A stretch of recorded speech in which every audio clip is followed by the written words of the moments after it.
दोस्तों, आज की वीडियो में हम आपको बताएंगे वो 5 ऐसी गलती जो दिखने में तो बहुत छोटी है, परंतु पितृपक्ष के दौरान अगर ये गलती हो जाए तो इससे आपके पितृ नाराज होते हैं और इसके साथ ही उन पर कष्ट भी आता है, जो कि आपके लिए भी मुसीबत का कारण बन जाता है और आपको पितृदोष जैसे पाप को झेलना पड़ता है। दोस्तों, इन गलतियों से पहले मैं आपको बता दूं कि आखिर श्राद्ध कब से आरंभ हो रहे हैं और किस प्रकार आप अपने पितृ को प्रसन्न कर सकते हैं। हिंदू पंचांग के अनुसार पितृपक्ष अश्विन मास के कृष्ण पक्ष में पड़ते हैं। इनकी शुरुआत पूर्णिमा तिथि से होती है और समापन अमावस्या पर होता है। अंग्रेजी कैलेंडर के मुताबिक हर साल सितंबर के महीने में पितृपक्ष की शुरुआत होती है। आमतौर पर पितृपक्ष 16 दिनों का होता है। इस साल पितृपक्ष 1 सितंबर से शुरू होकर 17 सितंबर को खत्म होगा।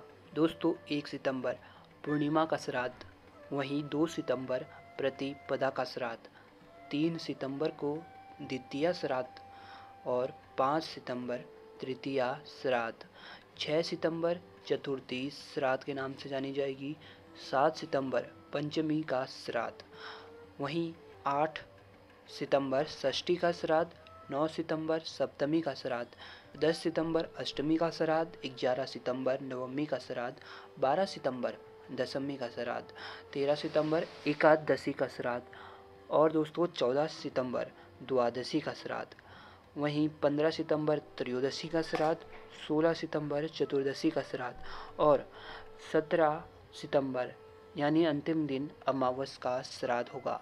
दोस्तों, इन 17 दिनों में लोग अपने पितरों एवं पूर्वजों को प्रसन्न करने का प्रयास करते हैं, क्योंकि ऐसी मान्यता है कि इन श्राद्धों में पितृ धरती पर सूक्ष्म स्वरूप में अपने परिजनों से मिलने आते हैं। ऐसे में यदि हम अपने पितरों का तर्पण इन श्राद्धों में करें तो उनकी आत्मा को शांति मिलती है और उनके आशीर्वाद के साथ साथ देवताओं का आशीर्वाद भी हम पर बरसता है। परंतु वहीं यदि इन श्राद्धों में हमारे किसी भी कार्य द्वारा वे नाराज हो जाएं तो हमें पितृदोष जैसा भयंकर पाप लग जाता है, जो कि परेशानी और कष्ट हमारे लिए लाता है और धीरे धीरे एक हंसते खेलते परिवार को बर्बाद कर देता है।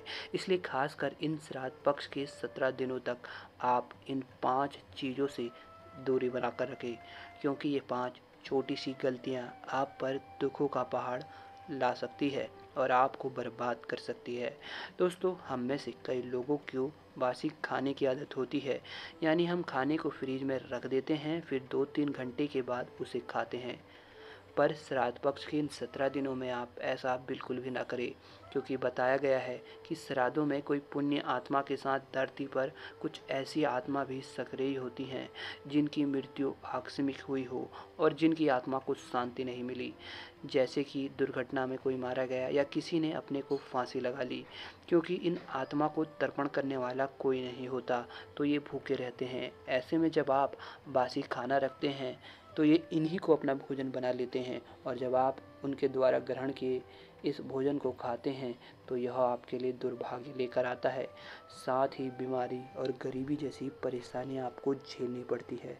तो श्राद्ध में आप बासी खाने से दूर ही रहें। श्राद्ध में आप भूलकर भी नए कपड़े इत्यादि न खरीदें। श्राद्ध के दिनों में यदि आप यह कार्य करते हैं तो इससे आपकी आयु घट जाती है, साथ ही पितृदेव भी आपसे नाराज हो जाते हैं। दोस्तों, नए कपड़े व्यक्ति तब खरीदता है जब वह खुश हो और श्राद्ध का महीना अपने परिजनों को याद करते हुए शोक व्यक्त करने का होता है। इसलिए श्राद्ध के दिनों में आप नए कपड़े खरीदकर अपने पितृदेव को नाराज कर रहे होते हैं। इसके साथ ही इस समय सोने की खरीदारी भी वर्जित मानी गई है। कहा जाता है कि पितृपक्ष में पीतल या तांबे के बर्तन की पूजा, तर्पण आदि के लिए इस्तेमाल किया जाता है। लोहे के बर्तनों की भी मनाही है। लोहे के बर्तनों को श्राद्ध पक्ष में पूजा के लिए लिया जाना अशुभ माना जाता है। श्राद्ध के दिनों में आपके दरवाजे पर आए याचक और अतिथि को बिना भोजन पानी दिए जाने ना दे। ऐसी मान्यता है कि पितृ किसी भी रूप में आकर आपके घर में श्राद्ध मांगने आ सकते हैं। इसलिए अगर इन 17 दिनों में आप किसी का भी अनादर करते हैं तो आप खुद अपने पितृदेव का अनादर कर रहे हैं, जिस कारण आपको पितृदोष लग सकता है। माना जाता है कि श्राद्ध के दिनों में नया घर नहीं लेना चाहिए। असल में नया घर लेने में कोई भी बुराई नहीं, परंतु कारण है स्थान परिवर्तन। माना जाता है कि जहाँ पितरों का स्वर्गवास हुआ होता है, यानी उनकी मृत्यु हुई होती है, उस स्थान पर वे वापस लौटते हैं। अगर पितरों को उनके परिजन उस स्थान पर नहीं मिलते तो उन्हें तकलीफ होती है। अगर आप पितरों के लिए श्राद्ध अर्पण कर रहे हैं तो उन्हें आपके नए घर खरीदने से कोई परेशानी नहीं होती। श्राद्ध पक्ष में बाल काटने और दाढ़ी काटने की भी मनाही है। जो व्यक्ति श्राद्ध पक्ष में इन कार्यों को करता है उसे मृत्यु के बाद नरकलोक की प्राप्ति होती है, क्योंकि इस कार्य को करके आप अपने पूर्वजों की आत्मा को दुखी कर रहे होते हैं। श्राद्ध पक्ष के दौरान आप दूसरों के घर में खाना भूल कर भी ना खाएं। 17 दिनों में आप केवल अपने घर का भोजन ग्रहण करें, वरना आप अपने पितृ एवं अपने घर की माँ अन्नपूर्णा दोनों को नाराज कर देंगे।